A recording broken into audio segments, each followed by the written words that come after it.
भूतिया सब्जी की खेती।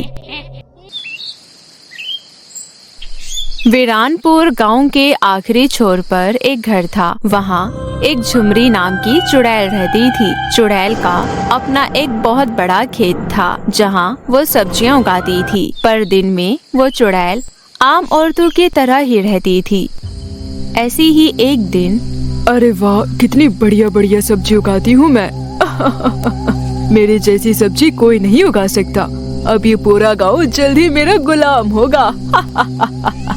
फिर झुमरी चुड़ैल एक औरत का रूप लेकर सब्जियों से भरी टोकरी सिर पर उठाकर गांव की ओर चल पड़ी। सब्जी ले लो, ताजी ताजी सब्जी ले लो। अरे ओ सब्जी वाली, जरा सब्जी तो देती जाओ। इतनी जल्दी में कहाँ जा रही हो, पतली कमर मटका कर? कहीं नहीं दीदी, मैं तो आपके पास ही आ रही थी। ले लो, जो सब्जियाँ चाहिए मैं तुम्हें सस्ती दे दूंगी। अच्छा, तो फिर मुझे 2 किलो आलू और 1 किलो मटर दे दो। ये कहते हुए मालती चुड़ैल से सब्जी ले लेती है। सब्जियाँ बेचते बेचते अंधेरा हो गया। अंधेरा होते ही चुड़ैल वापस अपने घर की ओर निकल पड़ी। घर पहुँचते पहुँचते चुड़ैल अपने असली रूप में वापस आ गई। आखिर मैंने अपनी भूतिया सब्जियाँ बेच ही दी। अब सब देखेंगे मेरी भूतिया सब्जियों का कमाल। वहीं दूसरी ओर मालती, जिसने चुड़ैल से सब्जी खरीदी थी, उसने रात को सब्जी बनाकर अपने परिवार को खिलाया। तभी खाना खाते हुए मालती का पति शंकर बोला, अरे वाह मालती, आज खाना तो तुमने बहुत अच्छा बनाया है। आज तो ऐसा लग रहा है कि कहीं खाने के साथ साथ मैं अपनी उंगलियां ही ना खा जाऊं। ये सारी बातें चुड़ैल झुमरी खिड़की के बाहर खड़ी सुन रही थी। खाओ खाओ, मजे से खाओ, तभी तो आएगा मजा। खाना खाने के बाद शंकर अजीबोगरीब हरकतें करने लगा और उसकी आंखें एकदम अंगारे की तरह लाल हो गई और वो अपनी पत्नी मालती को गुस्से से देखने लगा। तुम वहाँ दूर क्यों खड़ी हो? जल्दी से पास आकर मेरे पैर दबा। घर में पड़े पड़े कामचोर होती जा रही है, दिखाई नहीं देता? पति की सेवा कौन करेगा? तुम्हारा दिमाग तो ठीक है, मैं तुम्हारे पैर क्यों दबाऊं? तुम कहीं के नवाब हो क्या? मुझसे जुबान चलाएगी? चल जल्दी से पैर दबा, नहीं तो तुझे घर से बाहर कर दूंगा। इस तरह दोनों पति पत्नी आपस में लड़ने लगे। ये देख चुड़ैल मुस्कुराते हुए बोली,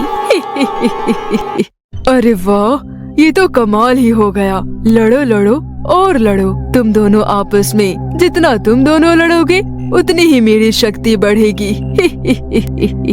फिर चुड़ैल उड़ती हुई वापस अपने घर चली गई। फिर अगले दिन चुड़ैल सब्जी वाली का रूप लेकर वापस गांव में सब्जी बेचने आई। आज तो मैं और भी ज्यादा सब्जियां बेच कर आऊंगी। जल्द ही ये गांव पूरा का पूरा मेरा गुलाम होगा।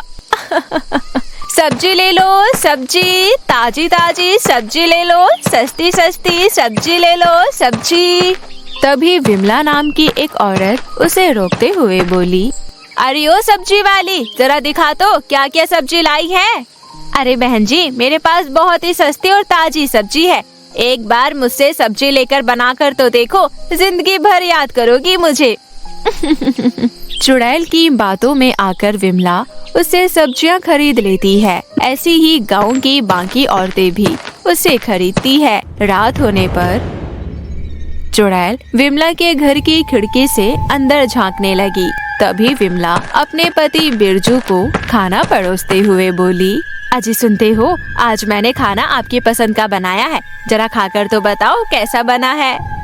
अरे भाग्यवान, तुमने बनाया है तो अच्छा ही होगा, इसमें कोई शक ही नहीं है। पर खाना खाते ही बिरजू का स्वभाव अचानक बदल गया। उसके हाव भाव बिल्कुल बदल गए। उसकी भी आंखें एकदम लाल हो गई और वो मालती को पीटने लगा। अजी, आप ये क्या कर रहे हो? मैंने किया क्या है? छोड़ो मुझे। बहुत समझदार समझती है खुद को और मुझे पागल। मुझे सब पता चल गया है, तुझे तो मैं छोड़ूंगा नहीं। दोनों पति पत्नी को लड़ता हुआ देख चुड़ैल झुमरी मन ही मन बहुत खुश हो रही थी। कितना मजा आ रहा है ये सब देखकर। अब तो ऐसा रोज होगा, वो भी हर घर में। फिर अगले दिन अरे विमला बहन, तुम्हारे चेहरे पर ये निशान कैसे? कहीं गिर गई थी क्या? अब क्या बताऊं मालती बहन, मेरी तो किस्मत ही खराब है। मेरे पति को अचानक क्या हो गया, मेरे साथ मारपीट करने लगे हैं। विमला बहन, बिरजू भैया तो बहुत ही सीधे साधे हैं, फिर अचानक उन्हें हुआ क्या? वैसे मेरे पति का भी 2 दिन से रवैया बहुत बदला सा है। हर वक्त मुझसे कोई न कोई बात पर लड़ते रहते हैं। उन दोनों की बातें सुनकर वहाँ गाँव की कुछ औरतें भी रोती हुई आ गयी। अरे बहन, हमारे पति भी हमारे साथ जानवरों जैसा व्यवहार कर रही हैं। जब से वो नई सब्जी वाली गांव में आई है ना, तब से ये सब होने लगा है। बात तो तुम सही कह रही हो बहन, पर सच जानने का मेरे पास एक उपाय है। आज उस सब्जी वाली को आने दो।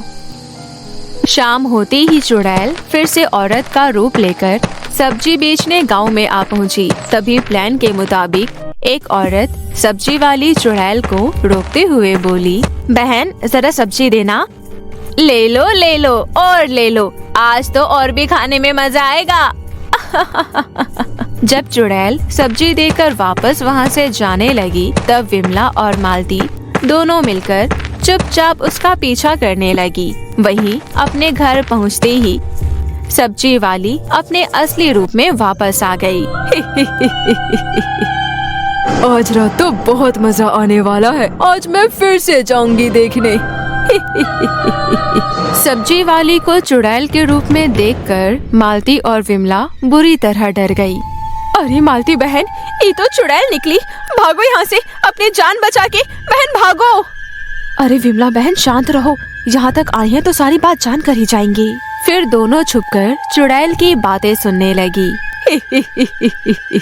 ये मेरी सब्जियाँ ही मेरी शक्ति है। इन सब्जियों को मैं अपनी बुरी शक्ति से उगाती हूँ, जो पेट में जाते ही आदमियों को मेरे वश में कर देती है। धीरे धीरे पूरा गांव मेरी बुरी शक्तियों में जकड़ जाएगा, फिर पूरे गांव में मेरा ही कब्जा होगा, मेरा ही कब्जा। चुड़ैल की बातें सुनकर मालती और विमला हक्की बक्की रह गई। नहीं मालती बहन, हम अपने पतियों को इसके वश में नहीं जाने देंगे। हम अपने पति को बचा कर ही रहेंगे। पर हम करेंगे क्या? ये चुड़ैल तो बहुत चालाक और खतरनाक है।